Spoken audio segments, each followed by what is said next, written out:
ബഹുമാനപ്പെട്ടവരുടെ ജീലാനി തങ്ങളുടെ മറ്റൊരു പരമ്പരയാണ്, നമ്മുടെ നാട്ടിലെത്തിയ പരമ്പരയാണ് താനൂരിലെത്തിയ മഹാനായ ഹാഷിം ജീലാനി. അവരെ പരമ്പരയിലാണ് ബഹുമാനപ്പെട്ട സൈനുൽ ആബിദീൻ തങ്ങൾ പാപ്പൊക്കെ അവരുടെ പേരമക്കൾ. നമ്മൾ ബഗ്ദാദിൽ നിന്ന് ഒരാള് മർക്കസിലോ മഅദിനിലോ അല്ലെങ്കിൽ മറ്റു സ്ഥാപനങ്ങളിലൊക്കെ അൽഹംദുലില്ലാഹ് തങ്ങൾ പാപ്പയും ഉസ്താദൊക്കെ വളരെ മുൻകൈയെടുത്ത് പ്രവർത്തിച്ച് ബഗ്ദാദിലെ മശായിഖും സാദാത്തുകളൊക്കെ നമ്മുടെ നാട്ടിൽ വരും. നാം അവരെ ആദരിക്കാറുണ്ട്, വല്ലാതെ ബഹുമാനിക്കാറുണ്ട്. അവരുടെ ഇജാസത്തുകളൊക്കെ വാങ്ങുകയും ദുആ കൊണ്ട് തബറുക്ക് എടുക്കാറുണ്ട്.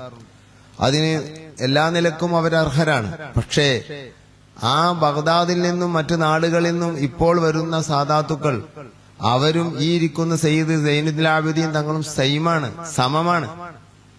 ഇതും ജീലാനി കുട്ടിയാണ്, അവരും ജീലാനി മക്കളാണ്. അതിൽ വരുന്നവരിൽ വലിയ ആലിമീങ്ങളുണ്ട്, ആലിമീങ്ങളല്ലാത്തവരുമുണ്ട്. എല്ലാവരെയും നാം സയ്യിദന്മാരെ വകതിരിക്കാതെ ബഹുമാനിക്കേണ്ടവരാണ്, ബഹുമാനിക്കുന്നവരുമാണ്. പക്ഷെ നമ്മളിൽ പറ്റിപ്പോയൊരു കേടാണ്, ബഗ്ദാദിൽ നിന്നോ മറ്റോ നേരിട്ട് വരുന്ന ജീലാനി മക്കളെയാണ് നമ്മൾ ആദരിക്കുകയുള്ളൂ. അത് വലിയ സംഭവമാണ്. എന്നാ അതിന്റെ ഒരു 100-1 പോലും ബഹുമാനം ആ തറവാട്ടുകാരായ ബഹുമാനപ്പെട്ട സൈനുൽ ആബിദീൻ തങ്ങളെ പോലുള്ള സാദാത്തിനെ നമ്മൾ അറിയാതെ പോയി അവരുടെ ബഹുമാനത്തിൽ. ഇത് വലിയ അപകടമാണ്. വലിയ അപകടം തന്നെ വലിയ അപകടം. അതിന്റെ നഷ്ടം അവർക്കല്ല. അവർക്കെന്ത്? നാം അവരെ ആദരിച്ചാലും അവരെ പരിഗണിച്ചാലും പരിഗണിച്ചില്ലെങ്കിലും അവർക്കൊന്നും സംഭവിക്കാനില്ല. അവർ മുത്തുനബിന്റെ മക്കളാണ്.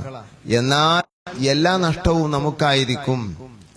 പ്രത്യേകിച്ച് ജീലാനി തങ്ങളുടെ മക്കൾ, പേരമക്കൾ, സാദാത്ത് എന്ന നിലയ്ക്ക് എല്ലാ സയ്യിദന്മാരും സമമാണ്. ജീലാനി തങ്ങളെ മക്കൾ വെച്ചിട്ട് ഒരു പ്രത്യേകതയൊന്നുമില്ല. എല്ലാ സയ്യിദന്മാരും സയ്യിദ് എന്ന നിലയ്ക്ക് സമാണ്.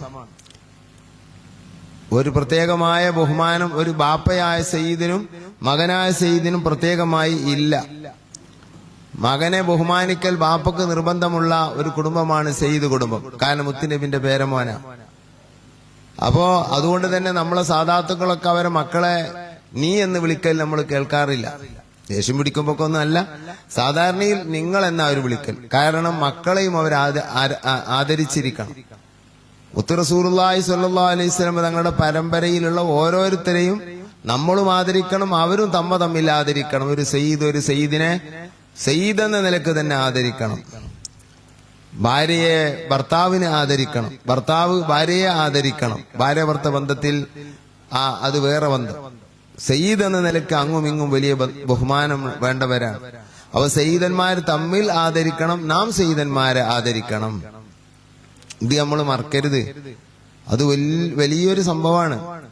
സാദാത്തിനെ ആദരിക്കൽ നമ്മുടെ മേൽ നിർബന്ധമാണ്, അവരെ ബഹുമാനിക്കൽ നിർബന്ധമാണ്. മഹാനായ അലി ബിൻ അബി ത്വാലിബ് റളിയല്ലാഹു അൻഹുവിന്റെ മക്കളാണ് ഹസൻ ഹുസൈൻ റളിയല്ലാഹു അൻഹുമാ. പക്ഷെ ആ ഉപ്പയാകുന്ന വലിയ സ്വഹാബിക്ക് ഈ 2 മക്കളോട് വലിയ ബഹുമാനമായിരുന്നു. കാരണം എന്തുകൊണ്ട്? മുത്തുനബിന്റെ പേരക്കുട്ടികളാണ്. അത് എന്നിലൂടെ അള്ളാഹു ജനിപ്പിച്ചു എന്നത് വേറൊരു കാര്യമാണ്. മുത്തുനബിന്റെ പേരമക്കളെ ആദരിക്കൽ അലി തങ്ങൾക്ക് നിർബന്ധമാണ്. അലി തങ്ങള് ബഹുമാനപ്പെട്ട സയ്യിദുനാ മുആവിയത്ത് റളിയല്ലാഹു അൻഹുവിനെ ലെറ്റർ എഴുതി. ആ ലെറ്ററിൽ അലി തങ്ങൾ അവർക്ക് അള്ളാഹു കൊടുത്ത അനുഗ്രഹങ്ങളാണ് എണ്ണുന്നത്. അതിൽ കാണാം, വബിന്തു മുഹമ്മദിൻ സകനി വഇർസി മശൂബുൻ ലഹ്മുഹാ ബിദമി വലഹ്മി വസിബ്ത അഹ്മദിൻ ഇബ്നായ മിൻഹാ ഫമൻ മിൻകും ലഹു സഹ്മുൻ കസഹ്മി. മുആവിയ റളിയല്ലാഹു അൻഹു എഴുതിയ ലെറ്ററാണ്. മുആവിയ റളിയല്ലാഹു അൻഹു വലിയ സ്വഹാബിയാണ്, വലിയ മഹാനാണ്. അവരെ മഹത്വങ്ങൾ പറയാനായി ഇബ്നു ഹജർ തങ്ങൾ ഒരു കിതാബ് തന്നെ എഴുതിയിട്ടുണ്ട്. അതിന്റെ പേര് തത്ഹീറുൽ ജനാൻ എന്നാണ്. മുആവിയ തങ്ങളെ താഴ്ത്തുന്ന ആളുകളുണ്ട്, അവര് ബിദ്അത്തുകാരാണ്. ബിദ്അത്തുകാരാന്ന് പറഞ്ഞാല് മുആവിയ തങ്ങളെ താഴ്ത്തുക എന്ന ഒരു പണി ചെയ്താൽ മതി, വേറെ ഒന്നും ചെയ്യണ്ട, ഓ മുബ്തദിയാണ്. മുആവിയ റളിയല്ലാഹു അൻഹുവിനെ താഴ്ത്തിയാൽ ഓ മുബ്തദിയായി. വേറെ ഒന്നുമില്ല, ഖുതുബരിവാ ചെയ്യുന്നില്ല, തവസ്സുലി അംഗീകരിക്കുന്നുണ്ട്, എല്ലാ സുന്നീസവും ഉണ്ട്. പക്ഷെ മുആവിയ തങ്ങളെ താഴ്ത്തുന്നു, ഓൻ ബിദ്അത്തുകാരനാണ് അവൻ. മുആവിയ തങ്ങളെ താഴ്ത്തുന്ന ഒരു സ്വഭാവം ഇന്ന് പലർക്കുണ്ട്. പേര് സുന്നി പേരിലാ പറയൽ. അങ്ങനെ അഭിപ്രായം സുന്നിയിൽ ഇല്ല. ഇമാമിങ്ങളൊക്കെ ഷർഹുൽ അഖായിദ് ആവട്ടെ, അഖീദന്റെ മുഴുവൻ കിതാബിലും പറഞ്ഞിട്ടുണ്ട് മുആവിയ തങ്ങളെ താഴ്ത്തുന്നത് ബിദ്അത്താണ്, സ്വഹാബത്തിനെ താഴ്ത്തുന്നത് ബിദ്അത്താണ്.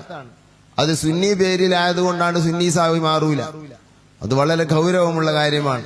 മുആവിയ റളിയല്ലാഹു അൻഹു അലി തങ്ങൾ മുആവിയ റളിയല്ലാഹു അൻഹു കത്തെഴുതി. ആ കത്തിൽ കാണാം, ഞാന് അള്ളാഹുവിന്റെ റസൂൽ എന്റെ സഹോദരനും എന്റെ അമ്മോശനുമാണ്. മുആവിയ, നിങ്ങൾക്ക് അങ്ങനെ സ്ഥാനം കിട്ടിയിട്ടുണ്ടോ? അള്ളാഹു എനിക്ക് ചെയ്ത അനുഗ്രഹമാണത്. മുഹമ്മദുൻ നബിയു അഖീ വസ്ഹിരി വഹംസതു സയ്യിദു ശുഹദാഇ അമ്മീ. മുഹമ്മദ് നബി തങ്ങൾ അഖീ വസ്ഹിരി, എന്റെ സഹോദരനാണ്, എന്റെ ഉപ്പന്റെ അനുജന്റെ മോനാണ്, എന്റെ സഹോദരനാണ്. വസ്ഹിരി, എന്റെ അമ്മോശനുമാണ്, അവിടുത്തെ മകളെയാണ് ഞാൻ കല്യാണം ചെയ്തത്.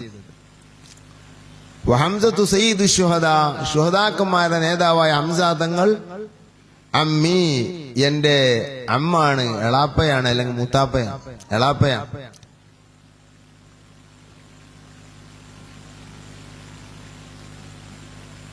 وجعفر الذي يضحي ويمسي يطير مع الملائكة ابن أمي. Jafar bin Abi Talib, Abu ത്വാലിബിന്റെ മോൻ ജാഫർ, അവർ മൂത്തത്തിൽ കൊല ചെയ്യപ്പെട്ടു.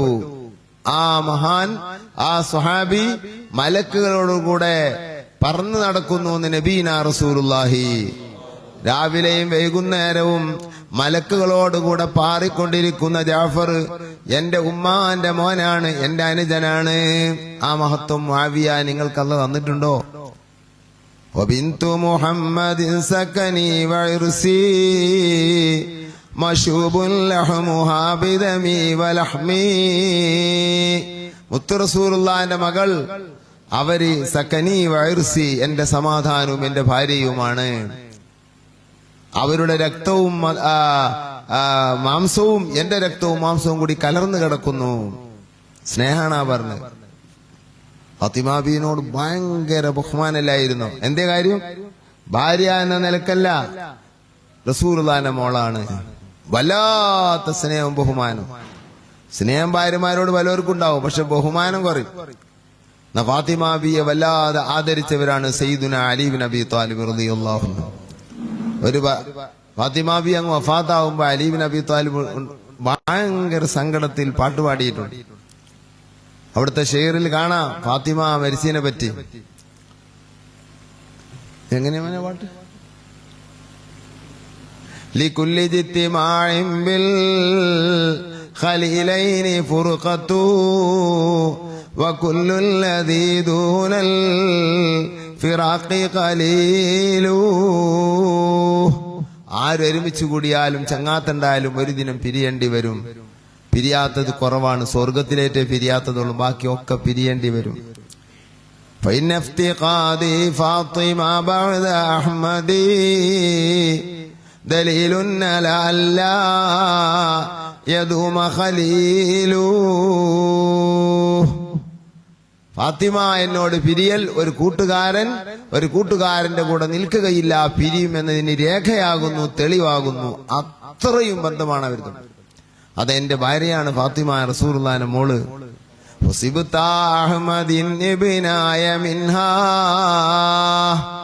നബി തങ്ങളുടെ 2 പേരമക്കളാകുന്ന ഹസൻ ഹുസൈൻ എന്റെ മക്കളാണ്. ഫാത്തിമയിലൂടെ എനിക്കുണ്ടായ മക്കളാണ്. ഫമൻ മിൻകും ലഹു സഹ്മുൻ കസഹ്മി. എന്നെ പോലെ ഈ അമ്പ് കയ്യിലുള്ളവർ വേറെ ആരെങ്കിലും ഉണ്ടോ? ലോകത്ത് സയ്യിദന്മാരുടെ 2 വലിയുപ്പമാർ ഹസൻ ഹുസൈൻ. ആ 2 മക്കളും എനിക്ക് ജനിച്ചതാ. കണ്ടില്ലേ? അപ്പൊ മക്കളെ ബഹുമാനിക്കുന്ന, ആദരിക്കുന്ന സ്വഭാവം അത് സാദാത്തിന്റെ നിർബന്ധമാണ്. സയ്യിദന്മാരൊക്കെ എല്ലാവരും ആദരിക്കണം. ഭാര്യമാരെ, സയ്യിദന്മാരെ, അവരെ ഭാര്യമാരെ ആദരിക്കണം. അവരെ മക്കളെയും പേരമക്കളെയും ആദരിക്കണം. എല്ലാ മുത്തുനബിന്റെ മക്കളാണെന്നാ പറഞ്ഞു. മുത്തുനബിന്റെ മക്കളാണല്ലോ ഹസൻ ഹുസൈൻ. മുത്തുനബിന്റെ വേറെ കുട്ടികൾ ഇന്റെ മക്കളാണെന്ന് നമുക്കൊരു പറഞ്ഞു. മുത്തുനബിന്റെ വേറെ കുട്ടികൾ ഇന്റെ മക്കളാണ്. എന്താ വാക്ക്?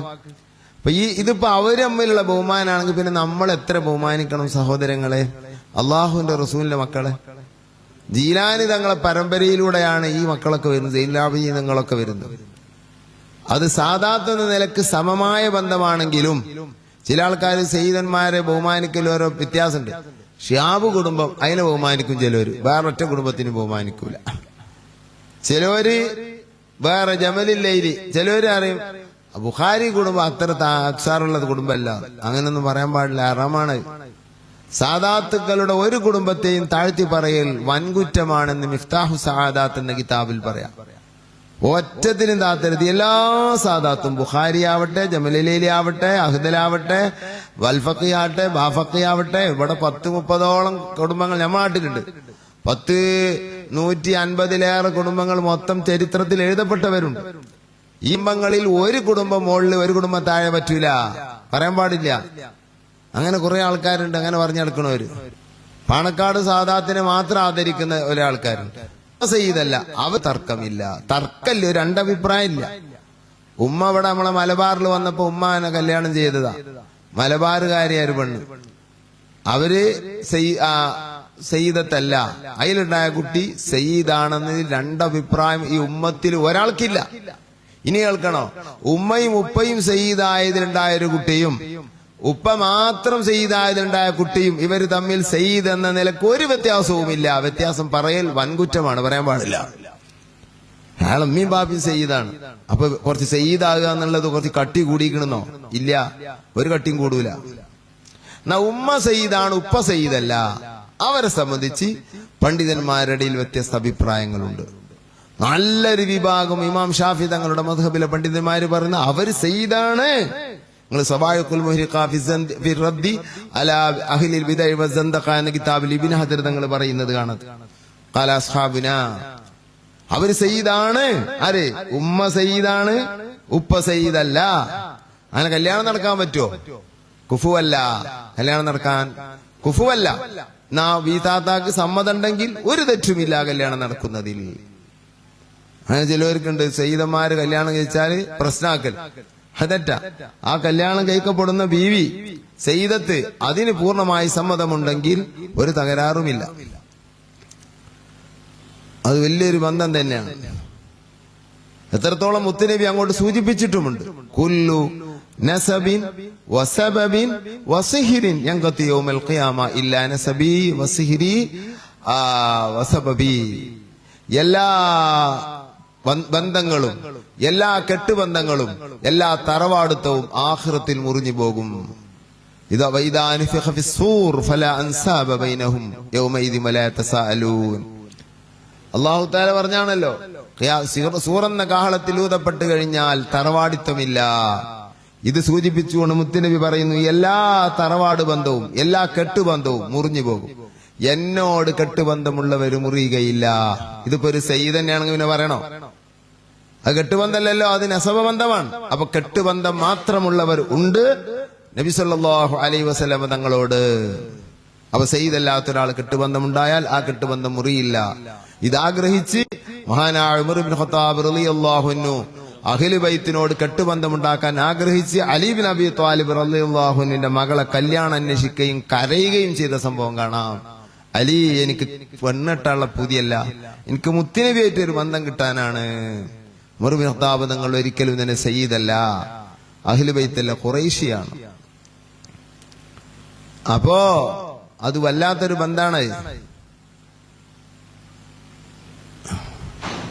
അപ്പോ സയ്യിദായ ഒരു ബീവിയും സയ്യിദല്ലാത്ത ഒരാളും കൂടി കല്യാണം നടന്നാൽ അതിലുള്ള കുഞ്ഞ് സയ്യിദാണെന്ന് നല്ലൊരു ഭാഗം പണ്ഡിതന്മാര് പറയും. ഒരു ഭാഗം പണ്ഡിതന്മാര് പറയുന്നു അവർ വലിയവരാണ്, പക്ഷേ അവർ സയ്യിദല്ല. ഈ തർക്കം അവിടെ ഉണ്ട്. അവര് വലിയ കുടുംബാന്നുള്ള ഈ തർക്കമില്ല, കാരണം മുത്തുനബിന്റെ രക്തമായി ബന്ധമുണ്ട്. അത് അതിന് സയ്യിദ് അല്ലെങ്കിലും അതിന് ബഹുമാനുണ്ട്. അപ്പൊ ഈ സയ്യിദന്മാരെ ആദരിക്കുന്ന സ്വഭാവം അത് ഇസ്ലാമിന്റെ അടിസ്ഥാനമാണ്. അത് ബഹുമാനം. എന്നാൽ ജീലാനി തങ്ങളുടെ കബീല അതുപോലുള്ള കബീലകളിൽ ചില അസറുകൾ കൂടുതലുണ്ടാവും. സയ്യിദ് എന്ന നിലക്ക് ബഹുമാനം കൂടുതൽ അതല്ല, മറിച്ച് അസറുകൾ, അവരെ നാവിന് പ്രത്യേക ഫലം, കൗരവങ്ങൾ, ജലാലിയത്തുകൾ, അങ്ങനെ ഒരു കബീലയാണ് ജീലാനി കബീല. ഭയങ്കര അസർ കൂടുതൽ, അവരെന്തെങ്കിലും ചെയ്ത ഭയങ്കര ഫലം, ഇങ്ങനെയൊക്കെ. അത് ആ വല്യപ്പയിലൂടെ വന്ന ആ ഒരു സ്വഭാവമാണ്. അത് ബഗ്ദാദ് ഇങ്ങോട്ട് ഇപ്പൊ അങ്ങോട്ട് കൊടുന്ന ജീലാനിയും മഹാനായ സൈനുൽ ആബിദീൻ തങ്ങൾ പാപ്പ പറയുന്ന ഇവർക്ക് ഇഷ്ടം ഉണ്ടാവില്ല. തങ്ങൾ പാപ്പി സാമാണ് ആ വിഷയം. പക്ഷെ നമ്മക്ക് ബഗ്ദാദ് നിന്ന് വരണം, അല്ലെങ്കിൽ വലിയ വലിയ ഉഗാണ്ടിന്ന് വരണം, എന്നാലാണ് ഇപ്പൊ നമ്മക്ക് ബഹുമാനിക്കാൻ തോന്നുള്ളൂ. ഇവിടെ നമ്മളെ ഈ മൂച്ചിക്കലും ഇവിടെ അടുത്തൊന്നും ഉണ്ടാകരുത്, അവിടെ അടുത്തൊന്നും അങ്ങനത്തെ മഹാന്മാരാരുണ്ടാവാൻ പാടില്ല. മുമ്പ് ഏതോ ഒരു ചങ്ങായി പറഞ്ഞ്, പിന്നെ എബിസാനെ പറ്റി എന്താ പറയാ, അയാള് ഇന്റെ കൂടെ ഓതിയ ആളാണ്, അയാളത്ര വലിയ ആളൊന്നുമല്ല, മനസ്സിലാവും, ഇന്റെ കൂടെ ഓതിയ ആളാണ്, അയാൾ ഇത്ര വലിയ ആളൊന്നുമല്ല എബിസാനെ പറ്റി. അപ്പൊ അയാളെ തെറ്റിദ്ധാരണകളിൽ ഒന്നെന്താ, അയാളെ കൂടെ ഓതിയ ഒരൊറ്റ മനുഷ്യൻ നന്നാവില്ല എന്ന് അയാൾക്കൊരു ഉറപ്പ്. അയാൾ അത്രയും മോശമാണെന്ന് അർത്ഥം. അയാളെ കൂടെ ഓതി ഒരു മനുഷ്യനും നന്നാവൂല, ഇന്റെ കൂടെ ഓതിയ ആളാണ് അയാൾ കൊത്ത്, അങ്ങനെയുള്ള അയാൾ.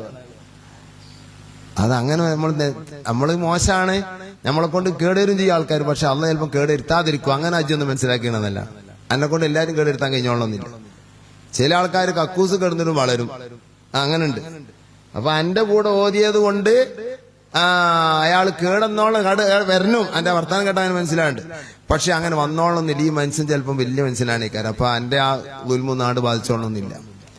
തെറ്റിദ്ധാരണകൾ. നമ്മൾ അടുത്തുള്ളവർക്കൊന്നും ഒരു ബഹുമാനില്ല. നമ്മൾ പഴയ കാലത്തെ പറഞ്ഞിട്ട് മുറ്റത്തെ മുല്ലക്ക് വാസനയില്ല, എല്ലാവരും ഞങ്ങൾക്ക് വാസനയില്ല എന്നെല്ലാം പറഞ്ഞു. അവരൊക്കെ ഇവിടെ വളരെ പ്രസിദ്ധരും എല്ലാവരും ആദരിക്കപ്പെടുന്നവരാണ്. അതിൽ പക്ഷെ ചിലർക്കൊക്കെ ആ ബഗ്ദാദ് നീണ്ട് വരുമ്പോഴേ ജീലാനി ആവുള്ളൂ.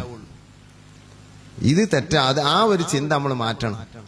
പാണ്ഡിത്യമുണ്ട് ഒരാൾക്ക്, വലിയ ആലിമാണ് ഒരാള്, ഒരു സയ്യിദ്, ആലിമല്ലാത്തൊരു സയ്യിദ്. എന്നാ ഈ ആലിമായ സയ്യിദിന് സയ്യിദ് എന്ന നിലക്ക് വളർച്ച കൂടുതലില്ലെങ്കിലും ഇൽമിന്റെ നിലക്ക് ബഹുമാനം കൂടുതൽ. അപ്പൊ സയ്യിദുമാണ് ആലിമുമാണ്, മറ്റേ ആള് സയ്യിദ് മാത്രമാണ്. അപ്പൊ ഇയാൾക്ക് ബഹുമാനം കൂടുതലുണ്ട്. സയ്യിദ് എന്ന നിലക്ക് രണ്ടാളും സമ, ആലിമായാലും ജാഹിലായാലും സയ്യിദന്മാരെല്ലാം ബഹുമാനിക്കപ്പെടേണ്ടവരാണ്. ഇത് നമ്മൾ പ്രത്യേകം മനസ്സിലാക്കണം. അപ്പൊ ഞാൻ സയ്യിദി അബ്ദുൽ ഖാദിർ ജീലാനി നിങ്ങളുടെ മജ്ലിസ് ആയതുകൊണ്ട് പറഞ്ഞു ഏതാ, ജീലാനി തങ്ങളെ പേരക്കുട്ടിയാളെ മജ്ലിസും കൂടാണത്, അവര് സംഘടിപ്പിച്ച മജ്ലിസ്. എനിക്കിന്ന് വേറെ ഒരു പരിപാടി ഉണ്ട്, ഞാൻ തങ്ങളാ പിന്നെ പറഞ്ഞുകാണ്ട് അങ്ങനോട് പോന്നിക്കാം, ഞാൻ ഏറ്റെടുത്തിട്ടേ ഇല്ല. പക്ഷെ എന്താ ചെയ്യാ, പിന്നെ മനസ്സ് പ്രയാസമാകുക നമുക്ക്. ചോനെ തങ്ങന്മാര് റസൂലുള്ളാഹിന്റെ കുട്ടികള് നമ്മളെ ഒന്ന് വിളിച്ച് നമുക്ക് തടസ്സമുണ്ട്, കുറേ ഉണ്ട് തടസ്സങ്ങൾ. പക്ഷെ നമ്മൾ പോയില്ലെങ്കിൽ നമ്മളെ കയ്യിൽ എന്താ ഉള്ളത് എന്നിങ്ങനെ ചിന്ത വരുമ്പോ ഇല്ലാത്ത ടൈം ഉണ്ടാക്കി നമ്മൾ വരുന്നതാണ്. അള്ളാഹു അലക്ക മദത് കൊണ്ട് നമ്മളെ രക്ഷപ്പെടുത്തട്ടെ. ഈ സ്നേഹം കൊണ്ട് നാളെ മഹ്ശറിൽ അള്ളാഹു ഓരോ കൂടെ നമ്മളെ കൂട്ടിത്തരുമാറാകട്ടെ. ഓരോ കൂടെ കൂടിയാ പോലെ വല്യാപ്പുണ്ടാവുമല്ലോ ഇൻഷാ അള്ളാഹ്. അള്ളാഹു നമ്മളെ രക്ഷപ്പെടുത്തട്ടെ. ഇത് മാത്രമാണ് നമ്മുടെ ഒക്കെ ഉദ്ദേശം, വേറെ ഒരു ലക്ഷ്യവും ഇല്ല. ആ വലിയുപ്പയെ തൊട്ട് അകലലാണ് സാദാത്തിനെ തൊട്ട് അകലൽ. അവരെ കുറ്റം പറയലും അവരെ വഷളാക്കലും ഓലെപ്പറ്റി കല്ലെടുത്തെറിയലൊക്കെ അവരെ തൊട്ടകലുന്നതിന്റെ പുറമെ മുത്തുനബിയെ തൊട്ടകലേണ്ടി വരും. മുത്തുനബി അവരെ തൊട്ടകലും ഉറപ്പാണ്. അല്ലാഹുവിന്റെ റസൂൽ വളരെ ഗൗരവം പറഞ്ഞിട്ടുണ്ട് കാര്യം. പേടിക്കണം. നമുക്ക് ഗുണം ചെയ്യാൻ കഴിയില്ലെങ്കിൽ നമ്മൾ ഗുരുത്തക്കേട് ചെയ്യരുത്. ഗുണം ചെയ്യണ്ട, എന്നാലും അക്രമം ചെയ്യാൻ നമ്മൾ കരുത്. നാവ് കൊണ്ടാണ് ഏറ്റവും വലിയ അക്രമം. ചെയ്യരുത്. ചെയ്താൽ അത് അവസാനം കഫംപൊടിയിൽ വരെ നിന്റെ കൂടെ ഉണ്ടാവും, ആഖിറത്തിലുണ്ടാവും ആ നഷ്ടം. കഫംപൊടിയിൽ ഒതുങ്ങുന്ന നഷ്ടം ഏതാണെന്നറിയോ? ഈമാൻമേലാണ് കാര്യം തട്ട്. അത് അപകടമാണ്. സയ്യിദി അബ്ദുൽ